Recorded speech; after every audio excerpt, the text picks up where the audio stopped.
En esta serie que comenzamos hace ya varias semanas, nosotros hemos estado aprendiendo que la mayoría de los seres humanos tenemos una tendencia a hacer aquello que nos destruye. Lo que nosotros hemos aprendido es que a lo largo de nuestra vida nosotros desarrollamos adicciones que nos van a ayudar a sentirnos aliviados, a sentir alivio, a sentirnos un poco mejor, a lidiar, a gestionar el estrés, a gestionar la angustia, a aliviar la tristeza que hay en nuestra vida, a aliviar las heridas, el dolor causado por las heridas que alguien nos ha lastimado. ¿Ok? El problema es que las adicciones tienden a darnos un alivio temporal, porque dura un ratito, y cada vez necesitamos una mayor dosis de aquello que nos esté dando alivio, ¿sí? Nuestro cerebro aprende que a través del consumo o a través de estas prácticas, ¿sí? Es capaz de generar microdosis de dopamina que nos llevan a sentirnos aliviados, que quitan nuestra preocupación, que nos llevan a sentirnos felices, que nos llevan a sentirnos con un poco de bienestar en nuestra vida. Pero insisto, el problema con las adicciones, a lo que somos adictos, nos lleva a ser dependientes de esas sustancias, de esas prácticas, y el problema es que la adicción nos controla a nosotros en lugar de nosotros controlar el consumo o el comportamiento, y se vuelve fuera de control. Ya no la puedo dejar porque mi cerebro ha aprendido a que va a recibir alivio, va a recibir bienestar mediante esa sustancia, mediante ese alimento o mediante ese comportamiento. Una cosa es ser libre y otra cosa es ser sanados, y nosotros necesitamos las dos cosas. Y les quiero invitar, si alguno de ustedes se ha perdido alguna de las conferencias anteriores, ahí en su boletín, y también nuestros amigos, ¿verdad?, que nos están viendo, pueden ir a nuestro canal de YouTube, y ahí en nuestro canal de YouTube ustedes pueden ver las conferencias anteriores, la 1, la 2 y la 3, decisión. Estas decisiones están basadas en una porción de la Biblia que es generalmente conocida como las bienaventuranzas. Mateo 5:3, afortunados los que reconocen su necesidad espiritual, porque el reino de Dios les pertenece. En esta bienaventuranza, que es la primera, está basada la decisión que estudiamos la semana pasada, que es la decisión de la realidad. Vamos a leerla juntos también, la tienen ahí en su boletín y va a aparecer en su pantalla. Dice así, vamos a leer fuerte, dice: admito que no soy Dios y que necesito ayuda, que no tengo el poder para controlar mi tendencia a hacer las cosas equivocadas y que mi vida es incontrolable. Si yo quiero realmente experimentar libertad, sanidad, necesito humillarme, necesito ser humilde, necesito hacer a un lado el orgullo, necesito confesarle a Dios y necesito confesarle a alguien que tengo un problema y que necesito ayuda. Ay, pero ¿qué van a pensar de mí? Eso es lo doloroso, y es donde el orgullo nos estorba tanto, pero Dios quiere darte libertad. Por eso vamos a ver el día de hoy la segunda decisión. Ahí la tienes en tu boletín. Vamos a ver en qué consiste la segunda decisión que nosotros debemos de tomar si es que queremos experimentar libertad y sanidad de toda adicción, de todo mal hábito, de todo complejo, de toda herida, de todo pecado recurrente. La segunda decisión es la siguiente: seriamente creo que Dios existe. Pero no solamente eso, sino que creo que le importo.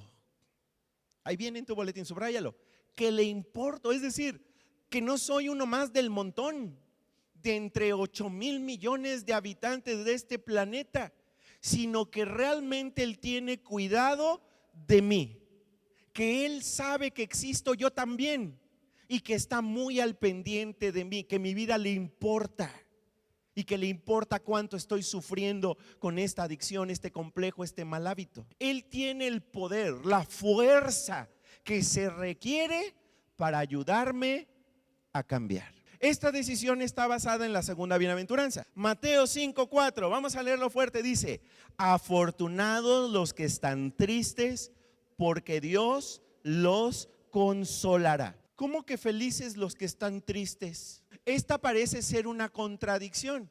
Afortunados, felices, muy felices son aquellos que están tristes. ¿Cómo puede ser eso? Pues es que lee la última parte. Dios los consolará. Aquellos que reconocemos nuestra tristeza, aquellos que reconocemos nuestro estrés, aquellos que reconocemos nuestra angustia, aquellos que reconocemos, ¿verdad?, que a veces no estamos bien emocionalmente, aquellos que reconocemos, ¿verdad?, que estamos atravesando por dolor provocado por alguna herida, aquellos que lo admitimos, tenemos acceso a algo muy importante y que necesitamos en nuestra vida: el consuelo que solamente Dios te puede dar, que nadie te puede dar. Nosotros generalmente caemos en una adicción, caemos en un mal hábito, caemos, ¿verdad?, en pecados recurrentes, en complejos, derivado a que estamos buscando alivio. Estamos buscando alivio. ¿Alivio a qué? A nuestro estrés, a nuestra tristeza, a nuestra angustia, a nuestra ansiedad, a nuestra preocupación. Y no me van a dejar mentir, pero nosotros generalmente vivimos vidas de mucho estrés. El problema es que en lugar de recurrir al consuelo de Dios, nosotros recurrimos a otras cosas que no son sanas. Fíjate bien, vamos nosotros a escribir, ahí dejé un espacio chiquito, ¿verdad?, chiquito, para que cada uno de nosotros podamos identificar cuáles son los caminos, cuáles son las estrategias, cuáles son los mecanismos que yo utilizo para tener alivio en mi vida. Puede ser un mal hábito, puede ser una adicción, nadie lo va a ver, solo tú escríbelo. Ahora, fíjate bien, ¿qué es lo que todos estamos buscando mediante estos mecanismos? Escapar, alivio, sentirnos bien, sentirnos mejor. Ya identifiqué qué es lo que yo he utilizado antes para sentir alivio. ¿Cuáles son los caminos que Dios tiene para mí, para que yo reciba consuelo, para que yo reciba alivio, para que yo pueda experimentar bienestar sano, de forma saludable? Vamos a hablar de tres. El primero de ellos, escríbelo: me doy cuenta de quién es Dios en realidad. Si yo quiero comenzar a experimentar alivio sano en mi vida, de toda ansiedad, de todo estrés, de todo dolor, de toda tristeza, primeramente necesito darme cuenta de quién es Dios en realidad. Sería interesante preguntarle a la gente: ¿qué concepto tienes de Dios? Hay gente que dice: bueno, yo creo que Dios es una tontería porque es como un amigo imaginario. O sea, la gente que cree en Dios es gente tonta, gente, ¿verdad?, manipulada, ¿sí?, que cree en un amigo imaginario, alguien que los seres humanos nos inventamos para poder controlar, dominar a la gente. Mucha gente piensa eso. Es un cuento, un mito, una leyenda. Es como Santa Claus, es como el Grinch, ¿sí? Son historias, ¿ok? Obviamente esa persona se está privando, al tener ese concepto de Dios, de que cuando necesita el verdadero consuelo en su vida, pues no lo va a poder obtener. En México, por ejemplo, derivado de muchos siglos, ¿sí?, de que vinieron los españoles vinieron y conquistaron y dominaron, ¿verdad?, la región, y ellos trajeron un concepto religioso de Dios, un concepto que está vinculado a religiones, ¿ok? Después vinieron de todos lados del mundo otro tipo, ¿verdad?, de movimientos religiosos que también vinieron a traer su propio concepto de Dios, ¿ok? Pero el que mayormente tenemos los mexicanos es el concepto de un Dios que es muy parecido a como eran los papás mexicanos. ¿Cómo eran los papás mexicanos en el pasado? Y muchos seguimos o siguen siendo así en la actualidad. Un papá, ¿mandé? Un papá regañón, ¿sí? Un papá que solamente es útil para el momento en el que llega de trabajar y que están, ¿verdad?, todos listos a decir: este se portó mal, este también, y agarraba la chancla, agarraba el cinturón y pum, se los ponía todos, ¿verdad?, cortitos, ¿ok? Un papá regañón, pero también un papá distante, ¿sí? Un papá que no convive, ¿sí? Un papá que solamente está allá en sus asuntos, cuyos asuntos son muy importantes, mucho más importantes que lo que sucede en la familia. Es un papá inexpresivo, no tiene emociones, ¿sí? Nunca dice te amo, nunca dice te quiero, ¿sí? Provee, ¿sí? Es proveedor de lo material, pero nunca proveedor, ¿verdad? ¿Cómo se llama? Por ejemplo, de un alivio emocional, como nosotros ya aprendíamos, ¿verdad? Que necesita de una sustancia, ¿sí? Para poder ser expresivo, ¿verdad?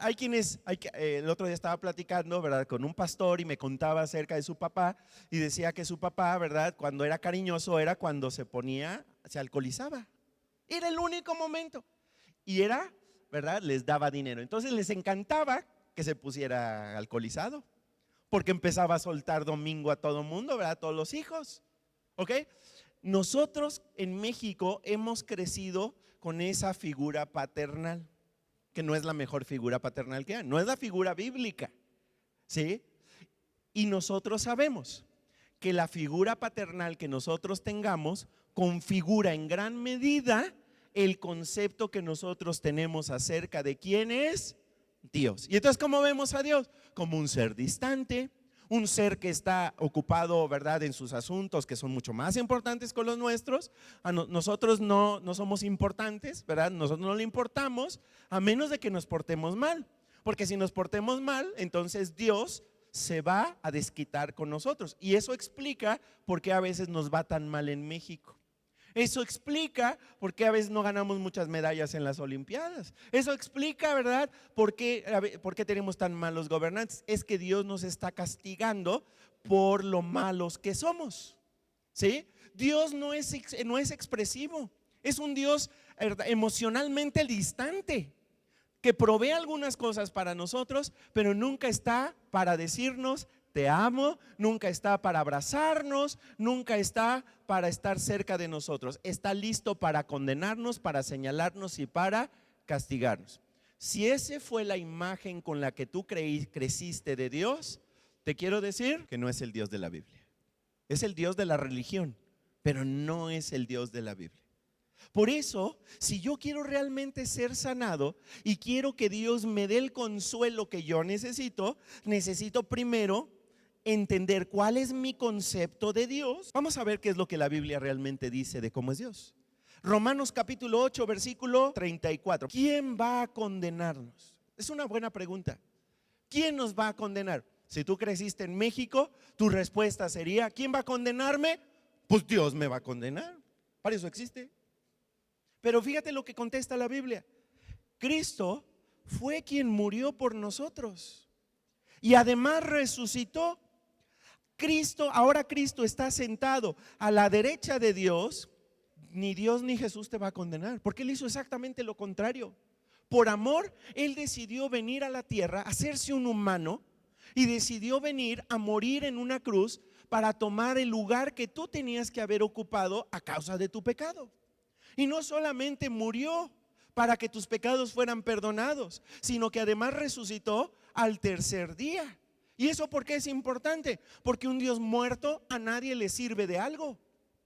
Necesitamos un Dios vivo que sea capaz de restaurar nuestra vida, de resucitarnos, de llevarnos a que nosotros muramos a nuestra antigua vida y darnos una vida nueva. Necesitamos de un Dios, ¿verdad?, que esté vivo y que esté junto con el Padre, ¿verdad? Como es el caso de Jesús. ¿Dónde está Jesús en este momento según este versículo?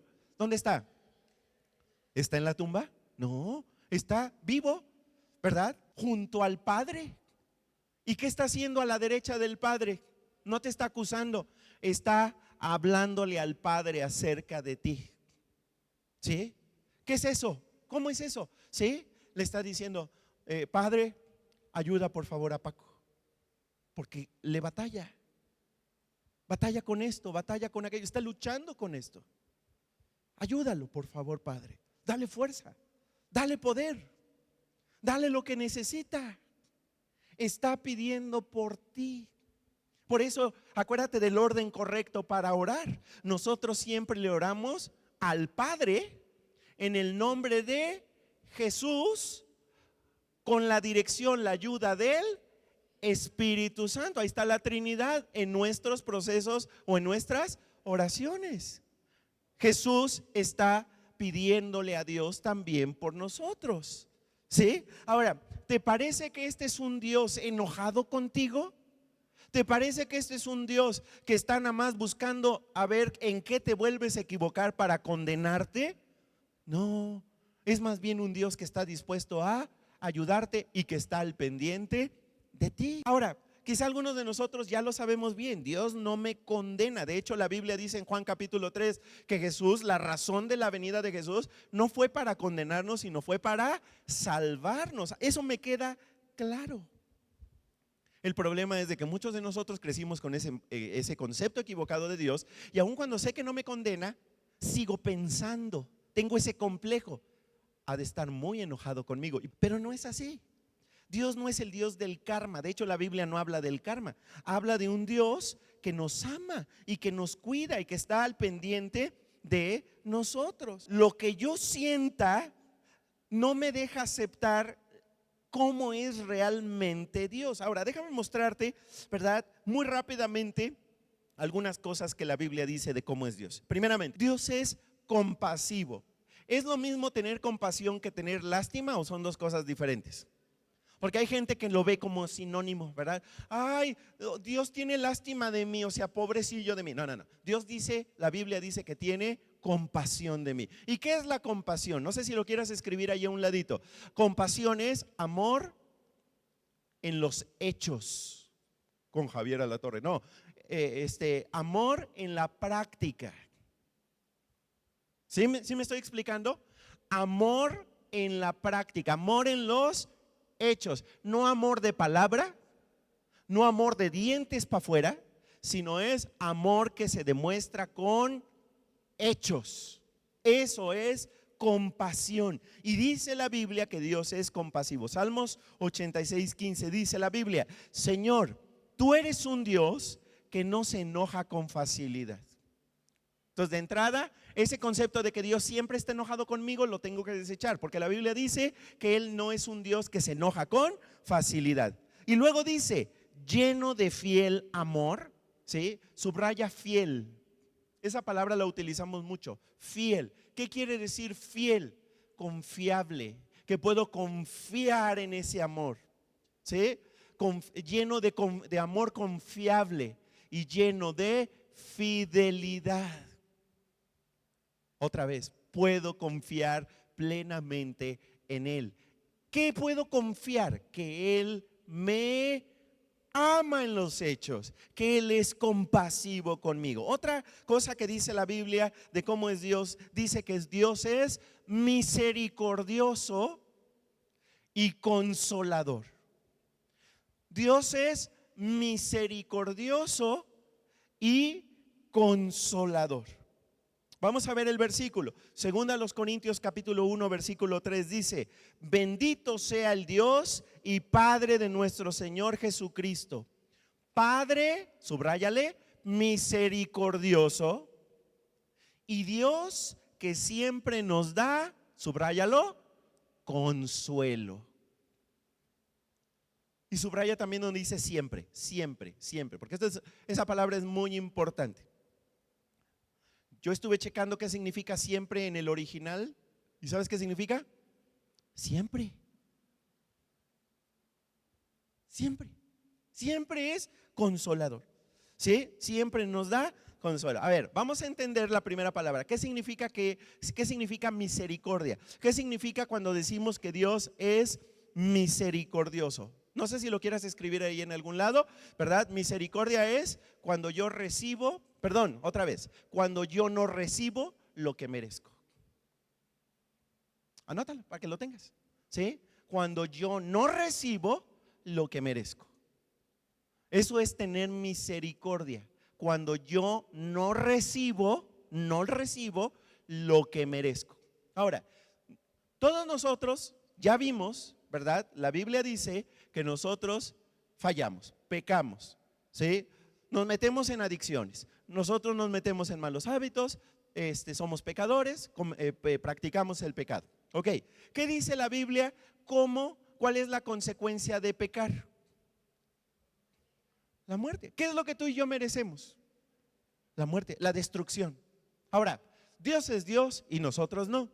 Si Dios es Dios, ¿Él tiene la autoridad para destruirnos? ¿Tiene el poder para destruirnos? Sí, claro.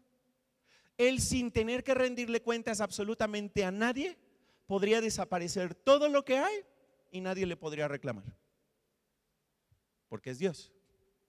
¿Sí estamos de acuerdo? Ahora, yo merezco la muerte, merezco la destrucción, ¿y eso es lo que he recibido? No.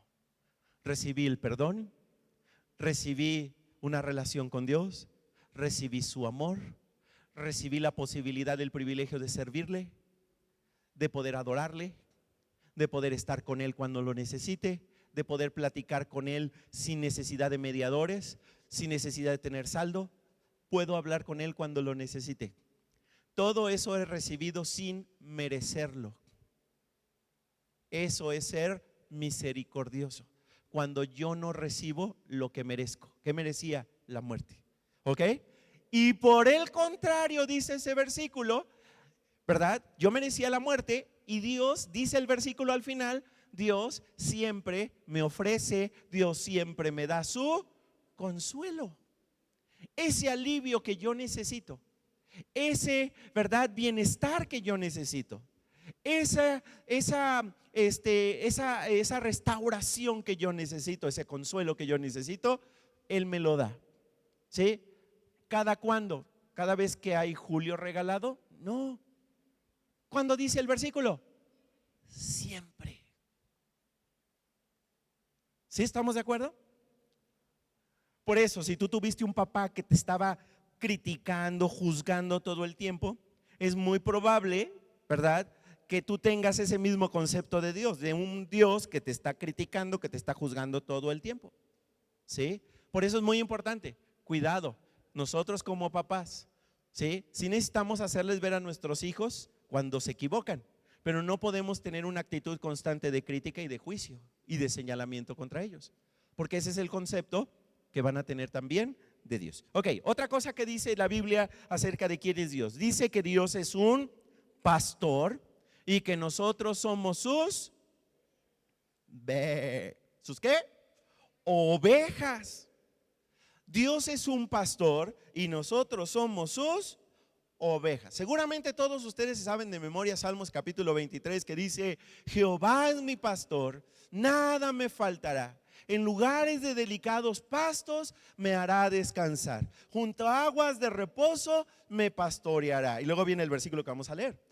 ¿Sí? Salmos 23:4. Dice así, vamos a leerlo. Dice: aunque pase por caminos oscuros y tenebrosos, no tendré miedo. Subraya miedo. ¿Sí? Él como pastor, como Él es mi pastor, como yo sé que Él me está cuidando, como yo sé que Él me está dirigiendo, entonces, aunque pasemos por lugares difíciles, tenebrosos, ¿verdad?, difíciles, problemáticos, no tengo miedo. Todo miedo es quitado, porque yo sé quién es mi pastor. ¿Sí estamos de acuerdo?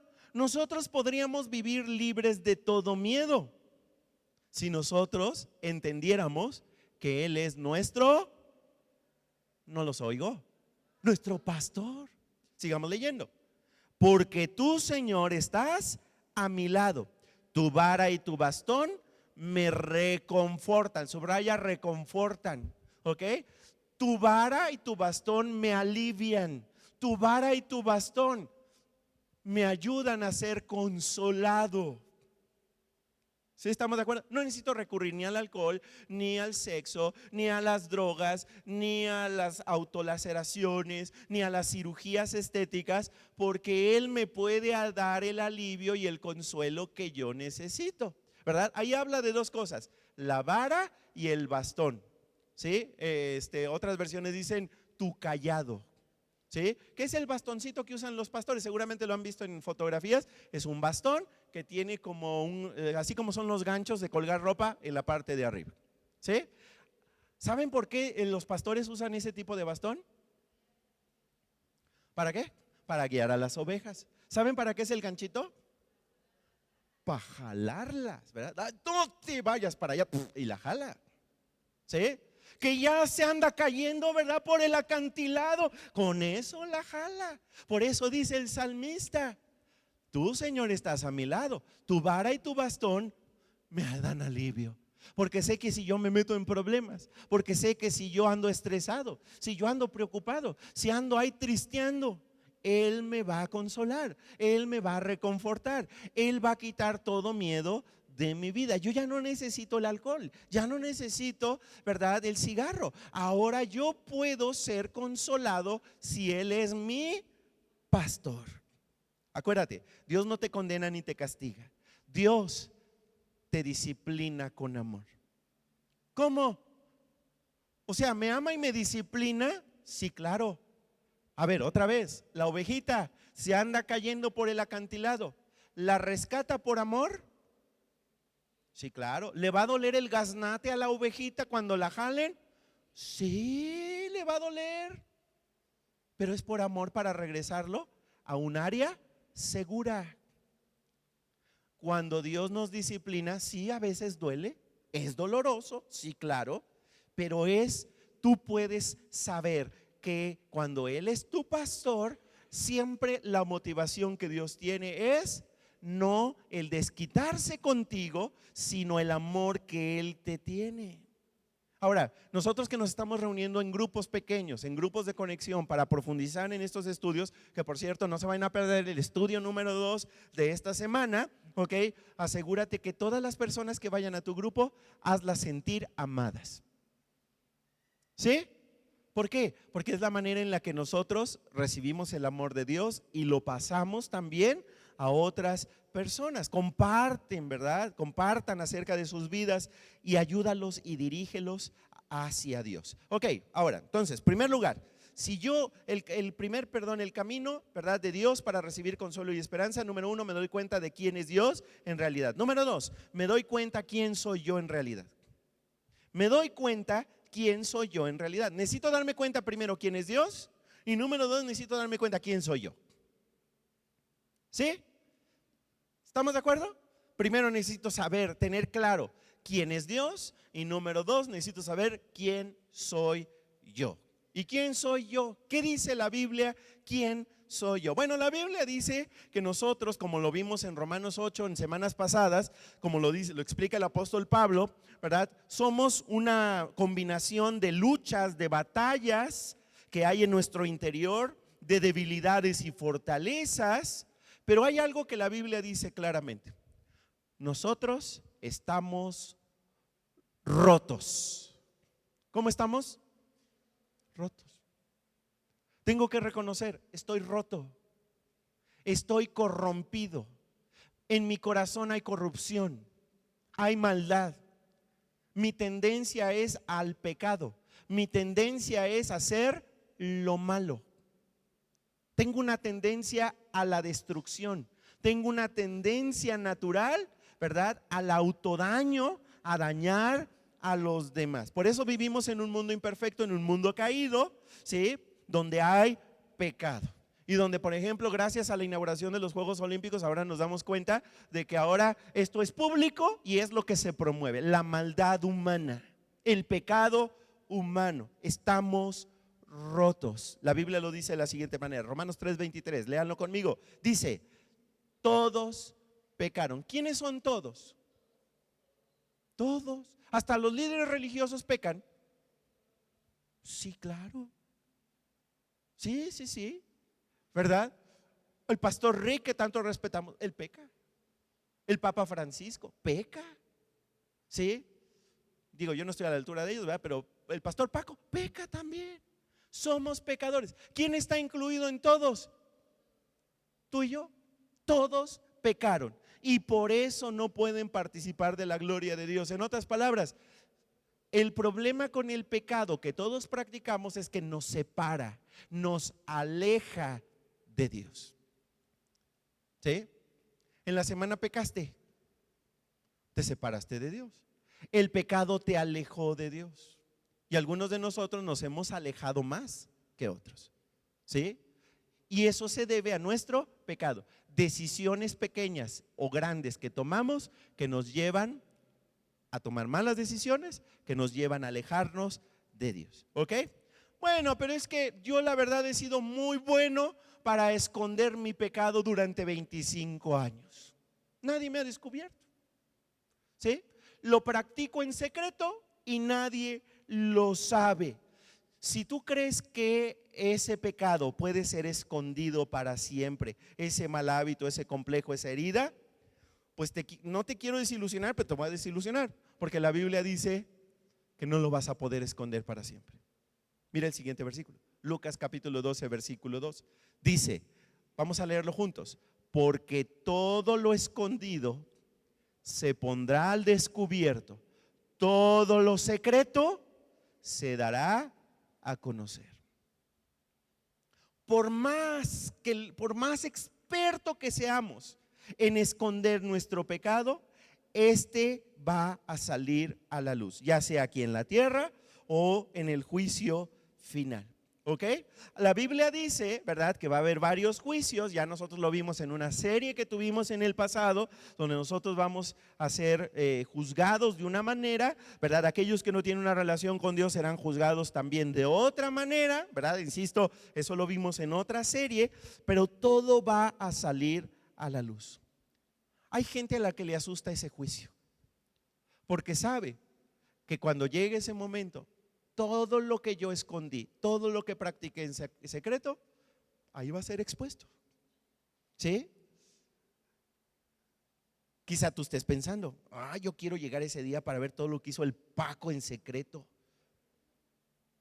Que todo lo que hizo, pues es que todo va a salir a la luz, ¿sí?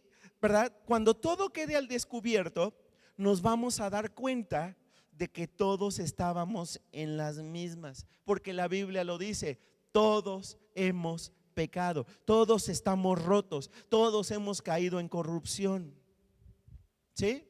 Ahora esa es la mala noticia, todos estamos rotos, todos hemos pecado, todos tenemos alguna adicción, todos tenemos un complejo, todos tenemos algún mal hábito, todos tenemos algún pecado, aún pecados secretos. Pero la buena noticia es la siguiente: aun cuando estamos rotos, somos los rotos más amados que pisan este planeta.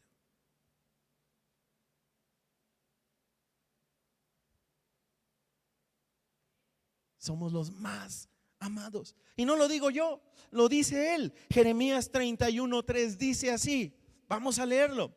El Señor se le apareció desde la distancia y le dijo: con amor eterno te he amado y por eso te sigo mostrando mi fiel amor. Si tú piensas como el apóstol Pablo o como yo, que somos los peores pecadores que ha habido, de todos modos, aunque somos muy pecadores o hemos hecho cosas muy malas, la Biblia también dice que la postura que Dios tiene frente a nosotros, frente a nuestra rotura de corazón, de rotura de vida, es esta: con amor eterno te he amado. Te he amado desde siempre. Subraya ese versículo, esa porción: con amor eterno te he amado. Y luego lo que dice es todavía más alentador y nos da más esperanza: por eso te sigo mostrando mi fiel amor. Mi amor por ti ha sido desde siempre y seguirá para siempre, y te lo voy a seguir ofreciendo, y mi amor es confiable.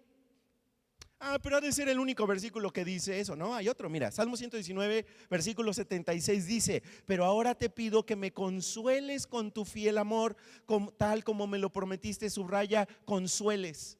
Subraya consueles, porque aquí de lo que estamos hablando es que tú y yo, frente a todo lo que enfrentamos en nuestra vida, necesitamos alivio, necesitamos consuelo, necesitamos sentirnos bien, necesitamos ser sanados. Y este versículo dice: te pido que me alivies, que me consueles. ¿Con qué? Con tu fiel amor, con tu amor que es completamente confiable, tal y como tú lo prometiste. Nosotros los seres humanos estamos acostumbrados al amor condicional. ¿Sabes qué es el amor condicional? El amor que pone condiciones. te amo siempre y cuando. Eso sobre todo lo practicamos en los matrimonios actualmente, ¿verdad? Y entonces hay gente que dice, ¿verdad? Como tú ya no hiciste esto o como tú hiciste esto, yo ya no te amo. Y ahí te ves. ¿Ok?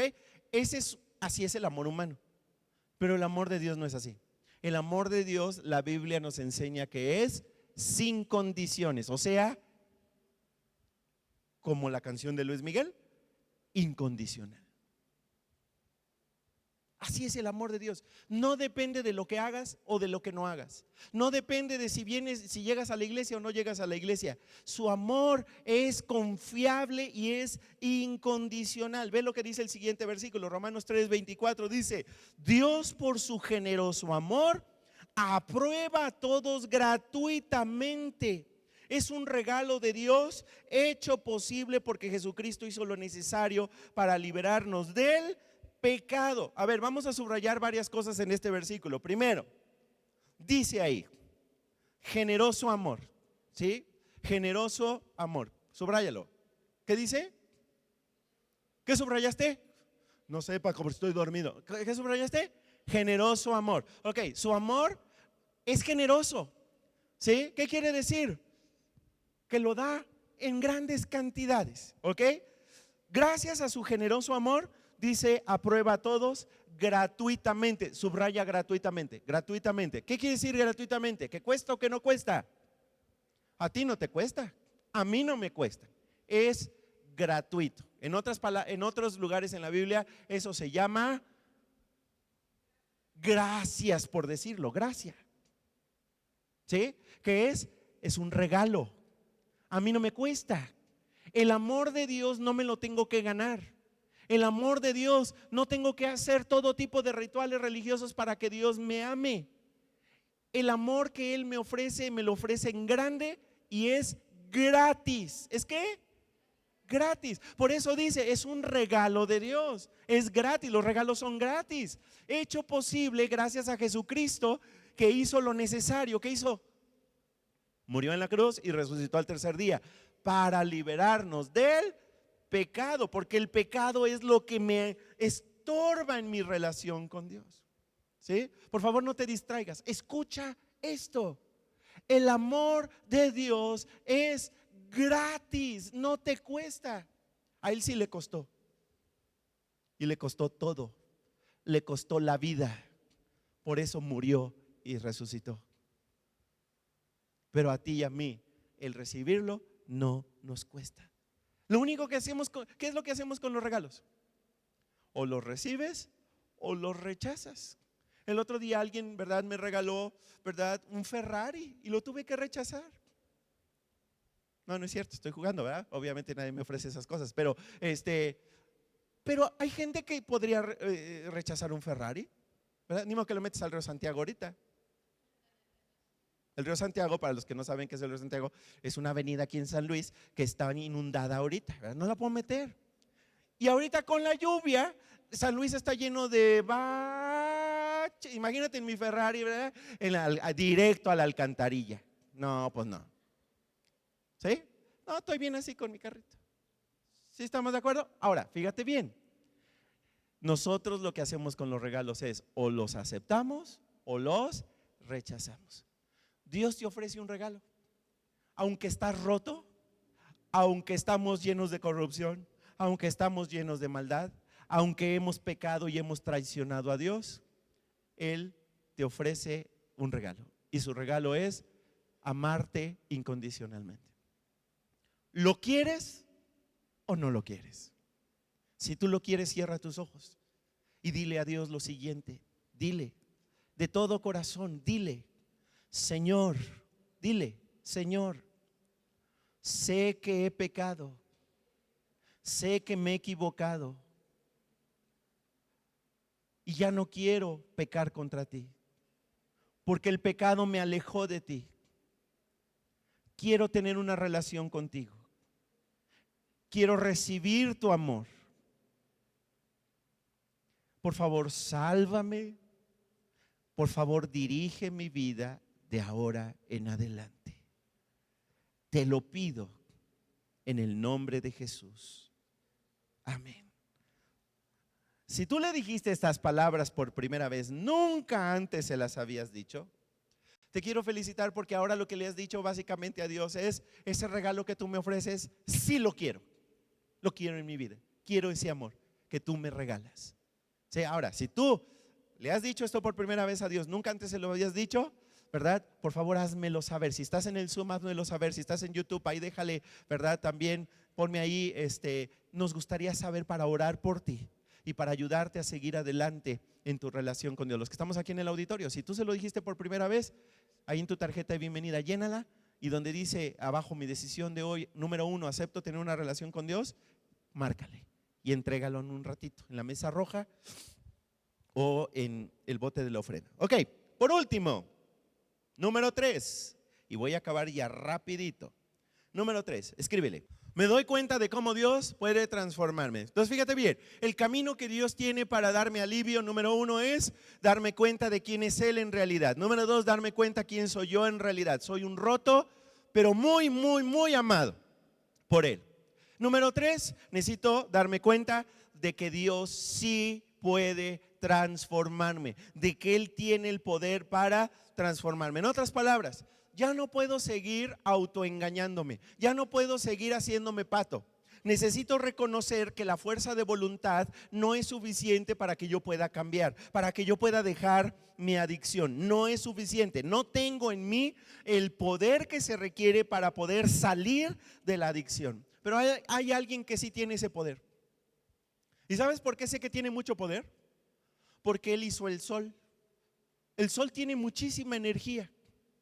Mucha, tanta energía, ¿sí?, que basta un poco de energía del sol para que tú tengas tu calentador solar en la azotea y tengas agua caliente. ¿A poco no? Menos cuando está nublado, porque ahí sí ya no. Es suficiente para generar energía a través de paneles solares. ¿Sí?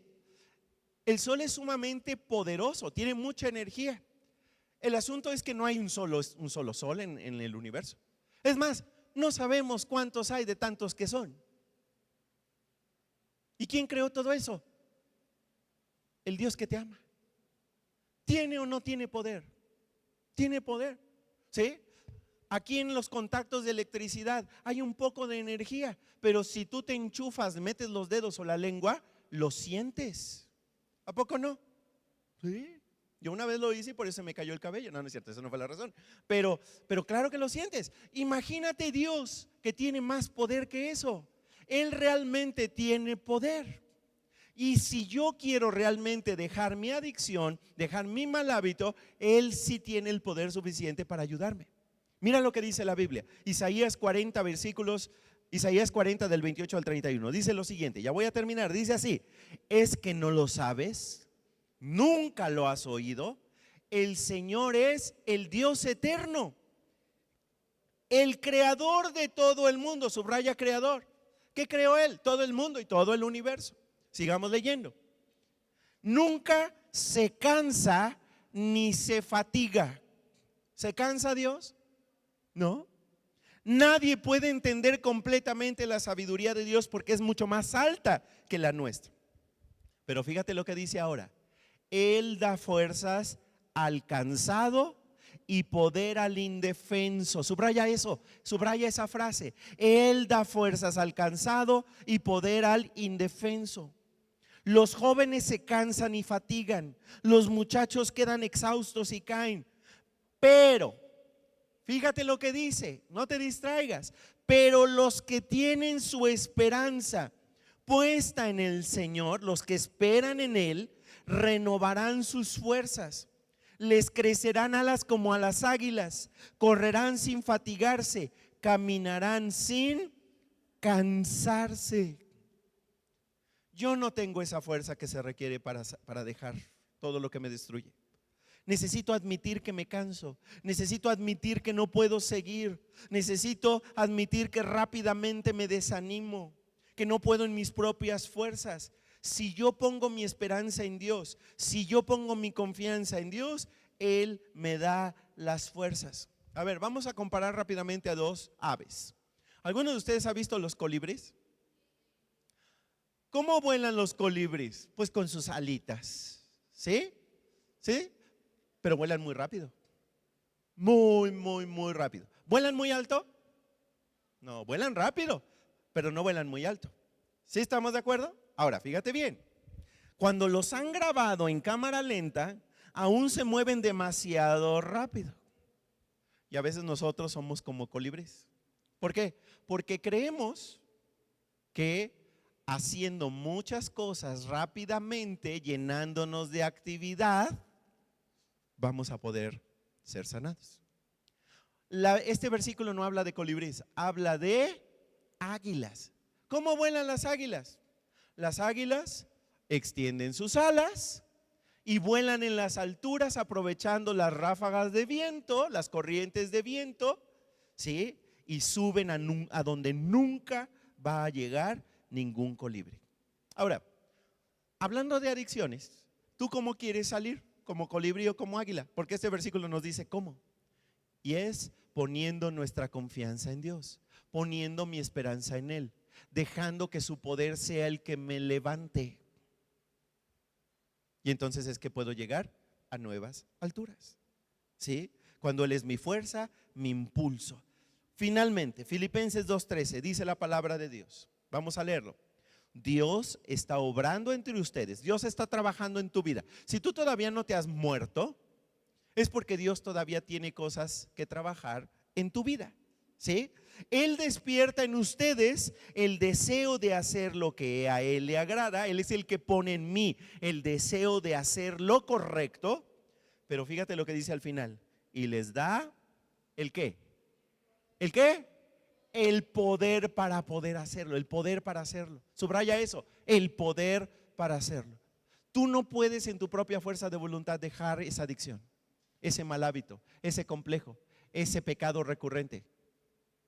Pero Él te da el poder para hacerlo. ¿Sí estamos de acuerdo?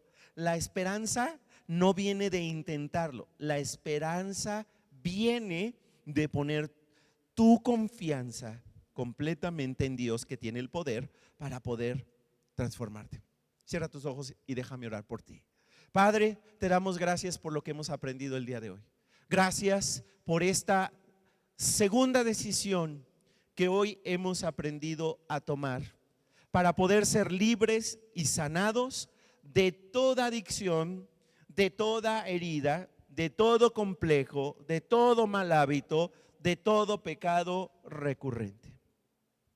Hoy hemos aprendido, Señor, que lo primero que necesitamos es cambiar nuestro concepto de quién eres tú y creer seriamente que tú existes, y que no solamente existes, sino que realmente te importamos, que nos amas profundamente. Hoy hemos aprendido que tú eres un Dios compasivo, que tú eres un Dios misericordioso, que eres capaz de darnos el alivio que necesitamos, y que, Padre, tú quitas de nosotros todo temor, y tú, Señor, nos reconfortas como un pastor lo hace con sus ovejas.